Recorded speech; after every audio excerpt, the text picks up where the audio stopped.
ఒక చిన్న గ్రామం. ఆ గ్రామం మధ్యలో ఒక పురాతన దేవాలయం ఉండేది. చుట్టూ పెద్ద పెద్ద చెట్లు, పక్షుల కిలకిల రావాలు, ప్రశాంతమైన వాతావరణం.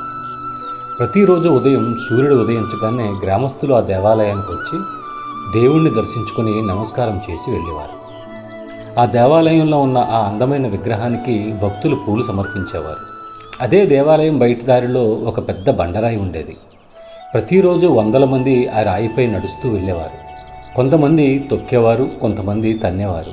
ఆ రాయి ఎప్పుడూ నిశ్శబ్దంగా ఉండేది, కానీ లోపల మాత్రం చాలా బాధపడేది. ఒకరోజు సాయంత్రం సూర్యాస్తమ సమయం ఆ రాయి దేవాలయంలో ఉన్న విగ్రహాన్ని చూసింది. అప్పుడు అది బాధతో ఇలా మాట్లాడింది. సోదరా గణేష, నేను చెప్పింది నువ్వు వినగలవా? సోదరా, నేను వినగలను. చెప్పు సోదరా, ఏమైంది? ఎందుకు అంత బాధగా ఉన్నావు?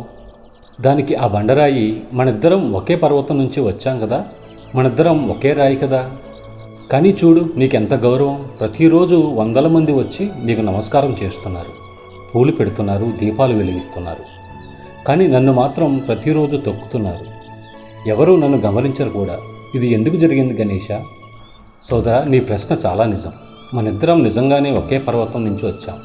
కానీ ఒకరోజు జరిగిన సంఘటన మనిద్దరి జీవితాన్ని మార్చేసింది. ఏ సంఘటన అని ఆ బండరాయి అడిగింది.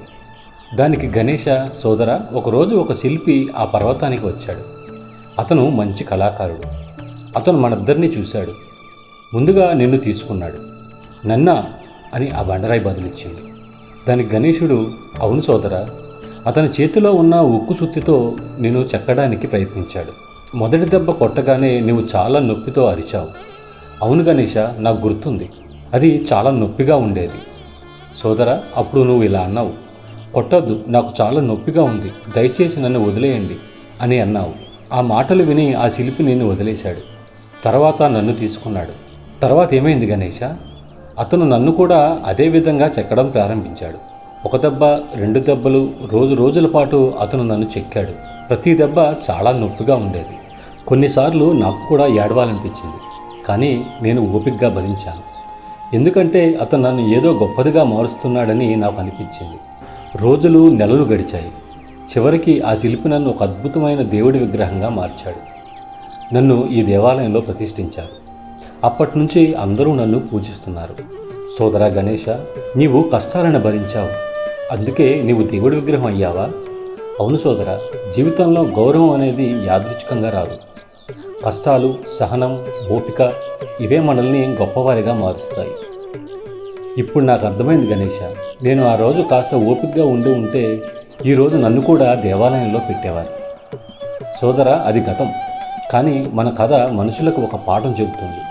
జీవితంలో ఎవరైనా కష్టాలను తప్పించుకోవాలనుకుంటారు, కానీ అదే కష్టాలు మనల్ని గొప్పవారిగా తయారు చేస్తాయి.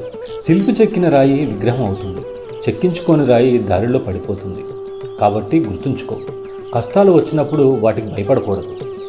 అవి మనల్ని ఒక అందమైన శిల్పంలా తయారు చేస్తాయి. ఆ రోజు నుంచి దారిలో ఉన్న రాయి ఇక ఎప్పుడూ బాధపడలేదు. ఎందుకంటే అది జీవిత సత్యం తెలుసుకుంది. అది ఏమిటంటే, కష్టాలను భరించిన వారే జీవితంలో గౌరవం పొందుతారు.